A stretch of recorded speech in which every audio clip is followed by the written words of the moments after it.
What's up, guys? All right, I want to break down this break down this US 30 Dow trade that I had took on literally just now. So it's great for starters when you're able to trade, like for a few minutes of the day. However, the thing is that this is not going to always be a thing. So I know, like, especially on social media, you see a lot of people talking about, like, I trade 20 minutes every day and so forth. And again, like the chart, it doesn't do the same thing all the time, right? So besides that, though, you guys can clearly see my chart right here. I'm on a 15-minute time frame. Now, if you look and we scroll back to literally Friday, March 28th at 12:15, I literally have that resistance that became support. Excuse me. And then on top of that, I also have from Friday, same day at 1 p.m. That is another support that I have as well. So based off of this is already market open. And I also understand that Jolt is going to come out at 10 o'clock, right? So we also have PSI, PMI manufacturing that literally just came out a few minutes ago. That's the reason why we are having this retracement. However, let's go back to the trade I took. So if we drop down to, we're going to see on a 15-minute time frame. Now, based off of this right here to me is a break and retest, right? And we also see how we holding that support. Now, the other thing is that we have a lot of rejection from this area. So I am more likely looking for a pullback to go for a continuation.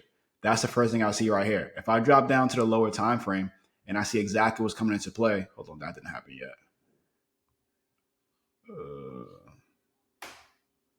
All right, and I see it was coming into play. I can clearly see that this is a resistance. So all I did was I just used from this zone right here, I just took this high, which is from 615, and I took it from this low, which is the same 615. I just dragged it to the future. And I just want to see how price is playing within this range. Why? Because if I just go back over here, you guys can see how the whole thing is playing out. So we're going to drop back down to the minute time frame because I'm utilizing the lower time frame for entries and I'm taking it to a higher time frame movement of price. So based off of this, I know two things. The first one is that the market is going to open in a few minutes. Secondly, I know that Jolt is coming in at 10 o'clock. So now I see at 926, right, 927. This is now showing that we are creating some resistance here. Well, not resistance, but the resistance is creating some strength. And then this candle right here. So based off this is my reversal pattern. So my three reasons why I took the trade is that we literally have a reversal on a high time frame resistance. Well, still resistance. That's the first one. Structure wise, that's a retest of structure, and it's also holding. So that right there was my three reasons why I'm taking the sell. And then ideally, I should have taken it longer, but I just took it back down to this candle, which is 737. The reason why I took it to here and I didn't actually take to my high time frame support is because based off of this, price had came down. If we just put a line right here at 737, I'm sorry, 737, we can see a lot of rejection.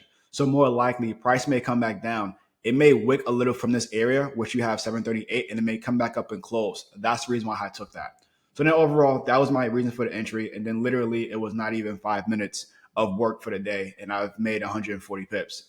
Now, no matter what happens, it could be a crazy great day, which I feel it will because it is not even 10 o'clock yet, Eastern Standard Time from the time you're recording this video. But overall, though, it doesn't make sense for me to continue trading. Now, I could, right? I could go about doing so. This is going to be a very volatile week. However, it's like I love to take trades in which like I don't have to be here all day. I can just go about my day and so forth. So literally, I'm done right now. I'm making this video. I'm going to go jump back into my Discord and jump into this live trading session. But yeah, I just want to show you guys how literally every single video that you guys see me do, I'm trading the same thing over and over. Like regardless if it's a win or a loss, I'm trading the same thing. And when my opportunity shows, that's when I click the button. All right, I hope this video was a great breakdown. I know it's very short, straight to it. If you guys are interested in daily call out trades, live trading sessions, as well as signals, you can join the Discord, TPS, and link below. Until next time, guys. Peace out.